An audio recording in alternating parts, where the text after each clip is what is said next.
Hello guys, welcome to Pakistani real reaction. तो कैसे हैं आप सब? मेरा नाम है मुदस्सिर। मैं हूं Mubashir. So guys, big achievement, Indian scientist invent technology to charge phone in 1 minute. क्या एक मिनट में चार्ज? भारत के साइंटिस्ट ने मतलब ऐसी टेक्नोलॉजी इन्वेंट कर दी है। अब भारत में जो फोन्स होंगे वो 1 मिनट मतलब रखे 100% चार्ज निकाल ली। ये कैसे भाई ये इंडियन साइंटिस्ट का दिमाग है। पहले गौरव ठाकुर सर का वीडियो देखते हैं, बाकी बातें करेंगे बाद में। तो स्टार्ट। एक इंडियन ओरिजिन साइंटिस्ट अंकुर गुप्ता ने एक ऐसी बैटरी टेक्नोलॉजी बना दी है जो फोन्स और लैपटॉप्स को बस 1 मिनट में चार्ज कर सकती है।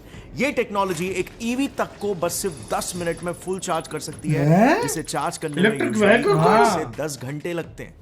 प्लस आज के फोन 10 बैटरीज में मिनट आपने एक में? चीज भी नोटिस की होगी कि समय के साथ साथ इंडियन आपके दिमाग बैटरी है का भाई, परफॉर्मेंस ये कम इंडियन होता दिमाग चला है। जाता है, उसका चार्जिंग टाइम बढ़ते जाता है जहां और वो पर जल्दी दुनिया में डिस्चार्ज भी खत्म नहीं होता है दिमाग, इसीलिए वहां पे होता है इंडियंस क्योंकि का मॉडर्न होता है। स्मार्टफोन्स में जो लिथियम आयन बैटरीज होते हैं ना, वो सिर्फ 800 से 900 चार्जिंग साइकिल्स यानी सिंपली सिर्फ 1 से 2 साल तक ही ठीक से काम करते हैं और उसके बाद उनकी एनर्जी स्टोर करने की क्षमता ड्रास्टिकली कम हो जाती है। लेकिन अंकुर गुप्ता और उनकी टीम ने जो बैटरी टेक्नोलॉजी बनाई है वो ऐसी है कि 100 साल यूज करने के बाद भी बिल्कुल वो वैसे ही काम करेगी जैसे एकदम नई की अबे नई। ये क्या अब सवाल ये चीज आता है बना कि ये डाली नई है? ग्राउंड ब्रेकिंग टेक्नोलॉजी आखिर उन्होंने इन्वेंट कैसे की? So university of Colorado boulder में एज अ साइंटिस्ट और प्रोफेसर काम करते हुए उन्होंने उस इंडियन, बड़ी गुत्थी को अंकुर। सुलझा लिया जिसने पिछले 2 से 3 दशकों से दुनिया के सभी साइंटिस्टों को एक तेज चार्ज होने वाली बैटरी ओह। बनाने से रोक रखा था। अब वो ऐसी कौन सी गुत्थी थी जिसकी वजह से कोई भी साइंटिस्ट एक सुपर फास्ट चार्जर बना नहीं पा रहा था? क्या आपको पता है? और हमारे इस इंडियन ओरिजिन साइंटिस्ट ने कैसे यहां पर एक बड़ा ब्रेक थ्रू लाया? वेल, ये अपने आप में ही एक बहुत ही फैसिनेटिंग किस्सा है, क्योंकि इस ब्रेक थ्रू के बाद अब हम एक ऐसी चीज को बैटरी में तब्दील कर सकते हैं जिसे हम सोते जागते, नाचते गाते हर वक्त इस्तेमाल करते आए हैं। मैं बात कर रहा हूं इसकी, जो अलग अलग रूपों में ऑलमोस्ट सभी इलेक्ट्रॉनिक डिवाइसेस में काफी कॉमनली यूज होते हैं। जी हां, that's right, capacitors. How did scientists realize the capacitor. potential of a capacitor to be used as a battery? And what are the challenges? Actually आपने देखा होगा जब भी हमारा फैन वगैरह खराब होता है तो सबसे पहले हम कैपेसिटर्स को ही बदलते हैं। और फिर जब भी हम एक नया कैपेसिटर खरीदते हैं तो दुकान वाला उसे यूं स्विच बोर्ड में डाल के बाहर निकालता है और फिर उसमें से ऐसे स्पार्क्स निकालकर हमें दिखाता है to prove that it is working. अब ये दुकान वाला जो करता है ना, इसमें आपने 2 चीजें नोटिस की होगी। एक तो ये कि वो दुकान वाला सिर्फ 2 से 3 सेकंड्स के लिए ही उसे स्विच बोर्ड में डालता है, और दूसरा सिर्फ 2 से 3 सेकंड्स की बिजली मिलने पर भी वो कैपेसिटर एक काफी इंटेंस स्पार्क पैदा करता है। एंड नाउ भाई हमारा तो इधर चेक ही नहीं करा यही इधर। कि हाँ कैपेसिटर भाई। भी किसी बैटरी की तरह अपने अंदर इलेक्ट्रिकल एनर्जी को स्टोर कर सकता है, बट अनलाइक बैटरीज उसे ऐसा करने में सिर्फ कुछ सेकंड्स लगते हैं। यानी कि सुपर फास्ट चार्जिंग वाली अगर बैटरी टेक्नोलॉजी बनानी हो तो कैपेसिटर एक काफी स्ट्रॉन्ग कंटेंडर है और कई मायनों में वो ट्रेडिशनल बैटरीज को भी बीट कर सकता है। बस सिर्फ उसे बैटरी के तौर पर इस्तेमाल करने से पहले उसकी एक कमी को सॉल्व करना होगा, जो ही थी बैटरी इंडस्ट्री की सबसे बड़ी गुत्थी। जितने जल्दी ये कैपेसिटर्स चार्ज होते हैं उतने ही जल्दी वो डिस्चार्ज भी हो जाते हैं, जिसे अगर सिंपल साइंटिफिक भाषा में कहे तो उसकी एनर्जी डेंसिटी काफी कम है। अगर आप एक साइंटिस्ट हो या एक साइंस एंथुसियास्ट हो मेरी तरह, तो आप सोचोगे कि यार एक ही तो प्रॉब्लम है, इसे सॉल्व करना तो चुटकी बजाने जितना आसान ही होना चाहिए। But this is exactly where you will be wrong. Batteries और कैपेसिटर्स अंदर और बाहर दोनों तरफ से मोर और लेस सेम ही होते हैं। दोनों में एक डब्बा होता है जिसमें 2 इलेक्ट्रोड्स लगे होते हैं और दोनों ही एनर्जी स्टोर करते हैं। लेकिन इन दोनों में एक छोटा सा फंडामेंटल डिफरेंस होता है जो कैपेसिटर्स को जल्दी चार्ज होने की काबिलियत देता है, मगर बैटरीज को ज्यादा एनर्जी स्टोर करने की काबिलियत देता है ऑन द अदर हैंड। अब ऐसा क्यों होता है, इसे समझने के लिए आपको सबसे पहले बैटरी के बेसिक्स को समझना बहुत जरूरी है, क्योंकि तभी आप कैपेसिटर्स को बैटरीज के पर्सपेक्टिव से देख पाओगे। एंड डोंट वरी, ये काफी माइंड ब्लोइंग है। आपको बस कुछ मरे हुए मेंढकों की टांगे लगेंगी और थोड़ा सा नमक। आज से करीब 200 साल पहले इन्हीं के वजह से सरप्राइजिंगली बैटरी टेक्नोलॉजी इन्वेंट हुई थी। इस वीडियो को थोड़ा सा ध्यान से देखें। जैसे यहां पर ये शेफ महाराज इन मरे हुए फ्रॉग्स के पैरों में थोड़ा सा नमक डालते हैं, उसके बाद ये होता है। अबे हिल रहे हैं। वो अचानक से टांगे जिंदा कैसे हो गई? मानो जैसे किसी ने वही इनकी तो। टांगों में बैटरी लगा दिया हो। है ना? पता है ऐसा क्यों होता है? वेल, इसके पीछे का साइंस काफी इंटरेस्टिंग है। जैसे कुछ समय पहले तक अगर किसी को अपने टेढ़े मेढ़े दांत सीधे करवाने होते या टीथ गैप्स को फिक्स करना होता तो उन्हें ऐसे मेटल ब्रेसेस यूज करने पड़ते थे, जो कि काफी पेनफुल होते हैं, दिखने में भी अच्छे नहीं लगते और इनकी ट्रीटमेंट के लिए भी 1.5 से 2 साल तक लग जाते हैं, जिस दौरान आप अपना फेवरेट खाना भी नहीं खा पाते हो। लेकिन आज के तारीख में इसी प्रॉब्लम के लिए हमारे पास एक बेहतर सोल्यूशन है, जो है teeth aligners by Toothsi. Toothsi teeth aligners आपके टेढ़े मेढ़े दांतों को सीधा करता है और दांतों के बीच के जो गैप्स होते हैं उसे भी बंद करता है लगभग 6 से 10 महीनों के अंदर, much faster than metal braces. Toothsi teeth aligners काफी कंफर्टेबल होते हैं क्योंकि पहले तो ये इनविजिबल होते हैं, तो किसी को पता ही नहीं चलता है कि आपने ये पहना भी है, और ट्रीटमेंट के दौरान आप अपना फेवरेट खाना भी आसानी से खा सकते हो क्योंकि ये रिमूवेबल भी है। टूथसी का अपना खुद का ऐप है। टीथ स्कैन के लिए टूथसी के ट्रेन प्रोफेशनल्स इंडिया के 28 से भी ज्यादा सिटीज में घर आ जाते हैं, या उनके 26 एक्सपीरियंस सेंटर्स और 2000 पार्टनर क्लिनिक्स भी है। तो ये टीथ स्कैन आपके घर या टूथसी के एक्सपीरियंस सेंटर पर कहीं भी आप करा सकते हो,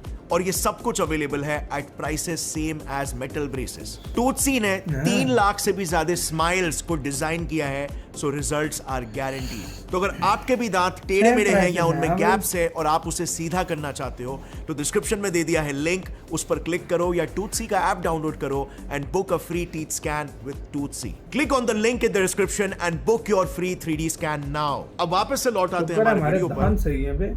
वेल, इसके पीछे का साइंस काफी इंटरेस्टिंग। इनफैक्ट इसी से आज के मॉडर्न बैटरीज भी इंस्पायर्ड है। इसके बारे में हम कुछ ही देर में बात करेंगे, but you know what, science की ब्यूटी ही यही है कि वो एक प्रॉब्लम को देखता है और उसे फिक्स करने के लिए कॉन्स्टेंटली न्यू एवोल्यूशंस लाता रहता है। वेल, साल 1780 में एक इटालियन फिजिसिस्ट थे लुइजी गैल्वानी। मरे हुए फ्रॉक्स की टांगे हिलती हुई देख उन्हें ऐसा लगता था कि इसीलिए होता है क्योंकि मेंढकों की टांगों में एक स्पेशल तरह की इलेक्ट्रिकल एनर्जी पैदा होती है कॉल्ड एनिमल इलेक्ट्रिसिटी, जो उसे ट्विच कराती है। जी हाँ, मैं मजाक नहीं कर रहा हूं, ऐसा उन्हें लगता था। इसे उन्होंने इनफैक्ट अपनी लैब में डेमोन्स्ट्रेट भी करके दिखाया। उन्होंने 2 वायर्स लिए जो 2 अलग मेटल से बने थे और उन्हें एक ओर से आपस में कनेक्ट करके उनके दूसरे साइड के एंड्स को मरे हुए फ्रॉग लेग से कनेक्ट किया। And it really worked। जैसे ही उन्होंने उन वायर्स से उन मेंढकों के पैरों को टच किया, वो तुरंत ट्विच करने लगे। यानी कि गैल्वानी ने सच में एक काफी अनोखी खोज कर ली थी, और एटलीस्ट ऐसा उन्हें लगा।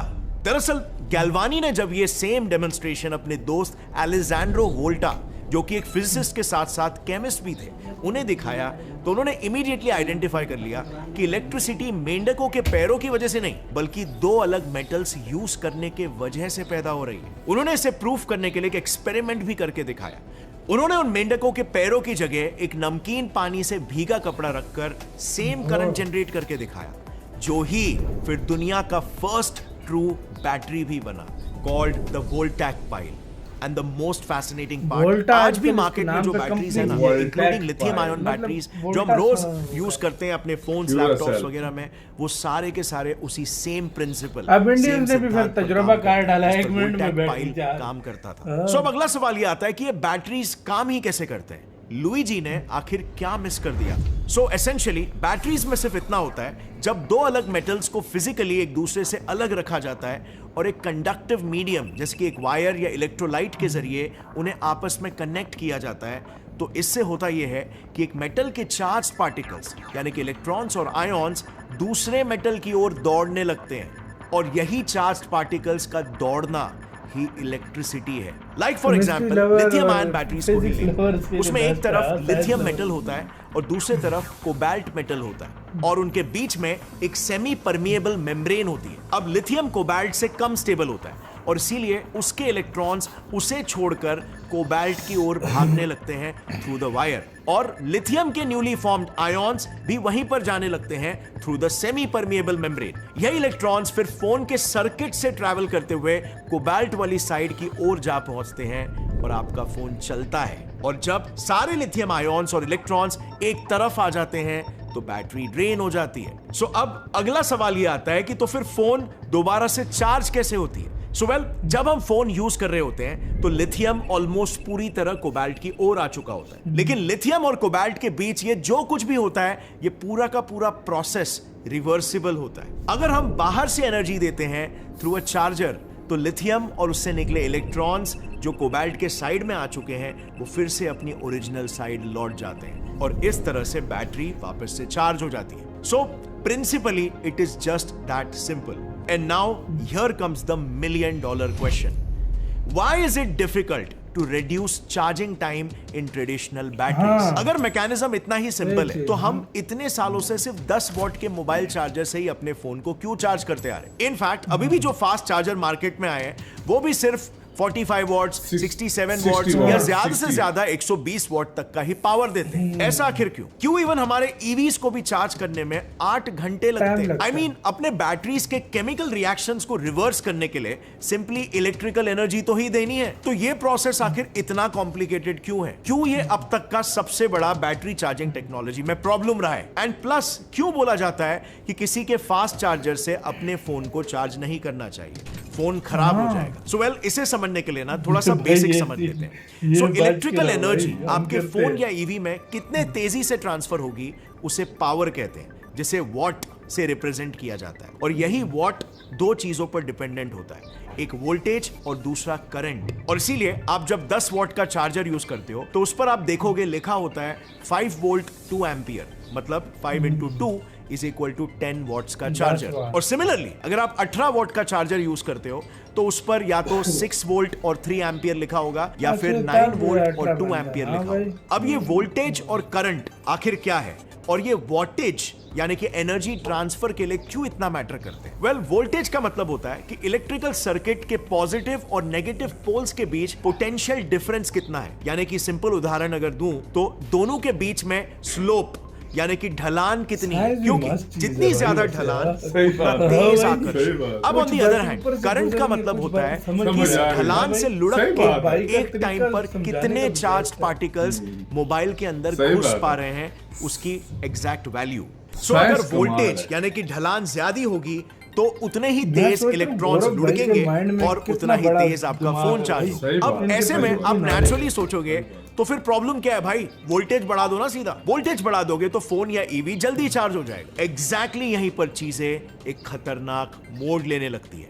The slope starts becoming a slippery slope. अगर आपने वोल्टेज को बहुत ज्यादा बढ़ा दिया ना तो करंट इतना पावरफुल हो जाता है कि उसकी इलेक्ट्रिक फील्ड यानी कि उसका फोर्स सिर्फ वायर के इंसुलेशन में सीमित नहीं रहता, वो इंसुलेशन के बावजूद भी अपने आसपास की इलेक्ट्रिकल चीजों में इंटरफियर करने लगता है और करंट भी आसपास के वायर्स या सर्किट्स में जंप करने लगता है, जिससे आर्किंग और स्पार्किंग पैदा होता है और साथ ही हीट भी बहुत ज्यादा जनरेट होने लगती है। अब जस्ट इमेजिन ऐसे में आपके फोन या ईवी के साथ क्या होगा? जी हाँ, उनके सर्किट्स जल के फट पड़ेंगे।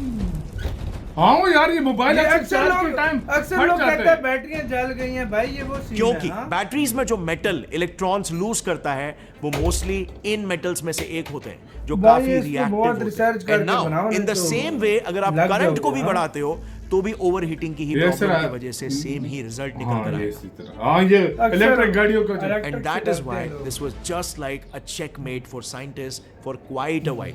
सो अब यहां पर कैपेसिटर्स जान बचाने कैसे आ सकते हैं? वेल, आपको याद होगा मैंने कहा था कि कैपेसिटर्स भी बिल्कुल बैटरीज जैसा ही होते हैं। उनमें सिर्फ एक छोटा सा फंडामेंटल डिफरेंस होता है जो उन्हें फास्ट चार्जिंग की काबिलियत दे देता है, मगर बैटरीज को देखो, एक ऑर्डिनरी कैपेसिटर में सिर्फ 3 चीजें होती है। एक कंटेनर, उसमें 2 मेटल के इलेक्ट्रोड्स और उन इलेक्ट्रोड्स के बीच एक प्लास्टिक वगैरह ऐसे हमारे टीचर होते हैं, आज हम साइंटिस्ट होते हैं। लेकिन आज के जो मॉडर्न अपग्रेडेड कैपेसिटर्स है ना, उन्हें सुपर कैपेसिटर्स कहते हैं और उनमें 4 चीजें होती है। एक कंटेनर, 2 मेटल के इलेक्ट्रोड्स, उनके बीच एक सेमी परमिएबल मेम्ब्रेन जो सिर्फ आयॉन्स को पास होने देता है, एंड लास्टली एक इलेक्ट्रोलाइट। इसी के साथ यार वीडियो खत्म। तो यार सही मायनों में हम सीधे मुद्दे पे आते हैं कि एक इंडियन ने बनाई है ऐसी चीज जो चार्ज टाइम कम करके 1 मिनट कर दिया, जो कि 30-40 सालों से नाक रगड़ रहे थे साइंटिस्ट, कोई नहीं बना सका। एक इंडियन दिमाग ने इसको बनाया। हमें सोच सुन के हमें इतना ये डिफिकल्ट लगा है, तो सोचो जिसने बनाने वाले ने कितनी मेहनत की होगी भाई। मैं तो इसमें इंडियन दिमाग में अनकोर नाम है उन 1 मिनट में मोबाइल चार्ज, 10 मिनट में इलेक्ट्रिक गाड़ी बैटरी चार्ज, मतलब घंटों का बैटरी, एक बैटरी 100 साल तक चल सकती है। 100 साल और वो अक्सर होती है ना, मोबाइल की बैटरी कमजोर हो जाती है, चार्जिंग फटने के चांसेस टाइमिंग नहीं रहती बैटरियों की, वो सिस्टम और यार भाई मैं एक बात करूं इसमें, वाकई यार हमारे छोटे दिमाग हैं, कुछ चीजें हमारे भी ऊपर से गुजरी हैं, सही कुछ बात चीजें है। कसम से समझ भी आई हैं। हाँ। ये देखो यार साइंस बहुत डिफिकल्ट है। हम लोग कहते हैं साइंस भाई एक दो लफ्ज सीख लिए, सही हम बात भाई है। अपने आप को कूल समझते हैं। साइंस बात। की तह में घुसोगे ना आप लोगों की पागल हो फैलती ही जाओगे, जाएगी कसम ये, से। फैलती ही ये जाएगी जो ये, साइंस सही लवर बात है है। हमारे कमेंट सेक्शन में, साइंस लवर आज हाजिर हो यार, बताओ यार कौन कौन साइंस लवर है। लेकिन मजा आया भाई सुन मजा के। आया, वाकई। आपका किसका कहना है इस भारत के अचीवमेंट के ऊपर बताना कमेंट सेक्शन में। अपना बहुत ज्यादा ख्याल रखना तो यार।